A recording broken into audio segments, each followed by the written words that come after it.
Bismillahirrahmanirrahim. Assalamualaikum warahmatullahi wabarakatuh. Di 2 episode sebelumnya kita sudah menguraikan tentang pokok-pokok homeostasis. Nah, sekarang kita mulai membahas lagi tentang tingkatan organisasi di tubuh manusia dan sedikit spill tentang negative feedback mechanism dan positive feedback mechanism, yang dimulai dengan pertanyaan apa yang dimaksud dengan umpan balik negatif dalam konteks homeostasis, dan apa yang dimaksud dengan umpan balik positif, dan apa bedanya dengan umpan balik negatif. Oke, untuk pertanyaan yang pertama, yang negative feedback mechanism secara definisinya adalah mekanisme di mana perubahan dalam suatu variabel memicu respons yang mengembalikan variabel tersebut ke nilai normalnya, membantu mempertahankan homeostasis. Sedangkan untuk positive feedback mechanism itu memperkuat perubahan dalam variabel, berbeda dengan umpan balik negatif yang mengembalikannya ke kondisi normal. Contoh umpan balik positif adalah proses persalinan. Selanjutnya kita masuk ke pembahasan utama, yaitu tingkat organisasi di tubuh manusia. Nah, sekarang kita mengalihkan perhatian pada bagaimana tubuh manusia itu tersusun secara struktural menjadi suatu kesatuan fungsional total dari tingkat kimiawi hingga ke tubuh keseluruhan. Organisasi ini memungkinkan adanya kehidupan seperti yang kita kenal sekarang. Nah, saya sertakan gambar untuk lebih mudah visualnya. Yang pertama ada tingkat kimiawi, ada tingkat sel, ada tingkat jaringan, ada tingkat organ, ada tingkat sistem tubuh, dan juga yang terakhir adalah tingkat organisme. Oke, untuk tingkat kimiawi, berbagai atom dan molekul membentuk tubuh manusia. Seperti semua benda, baik itu makhluk hidup maupun benda mati, tubuh manusia adalah kombinasi atom-atom spesifik yang merupakan bahan pembentuk terkecil semua benda mati dan hidup.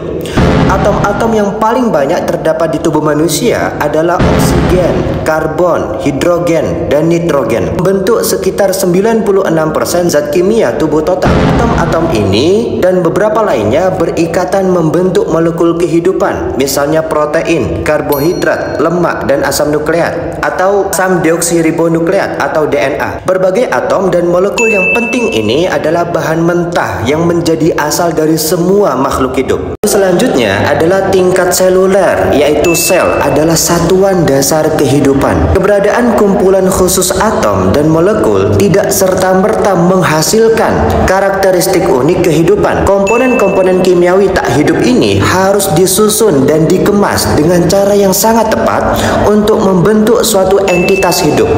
Sel, unit dasar struktur dan fungsi suatu makhluk hidup, adalah satuan terkecil yang mampu melaksanakan proses-proses yang berkaitan dengan kehidupan.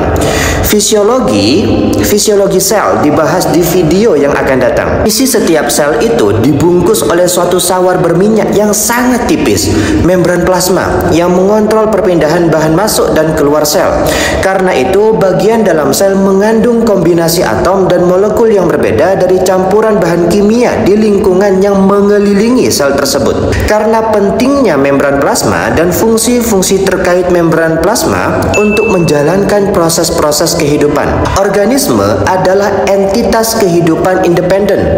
Bentuk paling sederhana kehidupan independen ini adalah organisme bersel tunggal, misalnya bakteri dan amuba. Organisme multisel kompleks, misalnya pohon atau manusia, adalah agregat struktural dan fungsional triliunan sel. Pada bentuk-bentuk kehidupan multisel yang lebih sederhana, misalnya terumbu karang, sel-selnya mirip satu sama lain. Namun organisme yang lebih kompleks, misalnya manusia, memiliki banyak jenis sel, misalnya sel otot, sel saraf, dan sel kelenjar. Setiap manusia itu pasti berawal dari pertemuan sel telur dan sel sperma yang bergabung membentuk sebuah sel tunggal yang mulai berkembang biak dan membentuk massa yang tumbuh melalui pembelahan sel yang sangat banyak.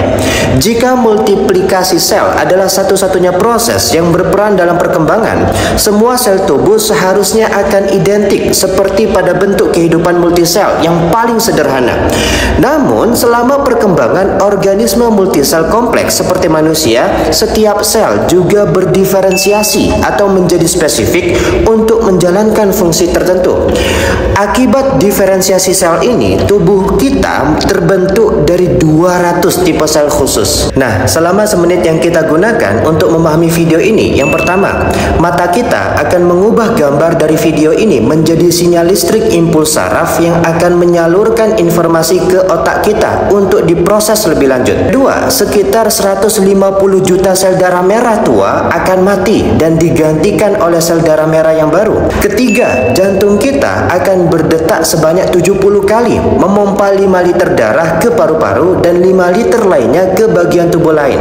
Yang keempat, lebih dari 1 liter darah mengalir melalui kedua ginjal kita yang akan memproses darah untuk menahan bahan yang dibutuhkan dan mengeluarkan bahan yang tidak dibutuhkan melalui urin. Ginjal kita akan menghasilkan 1 ml urin sekitar seujung kuku. Kelima, sistem pencernaan kita akan mengolah makan kita terakhir untuk disalurkan melalui darah ke sel-sel kita. Keenam, selain menerima dan memproses informasi, misalnya masukan dari sistem penglihatan, otak kita akan memberi sinyal ke otot untuk mempertahankan postur kita, menggerakkan bola mata kita, mengamati video selagi kita membaca dan mendengar. Zat-zat perantara kimiawi akan mengangkut sinyal antara saraf dan otot kita untuk memicu kontraksi otot yang sesuai.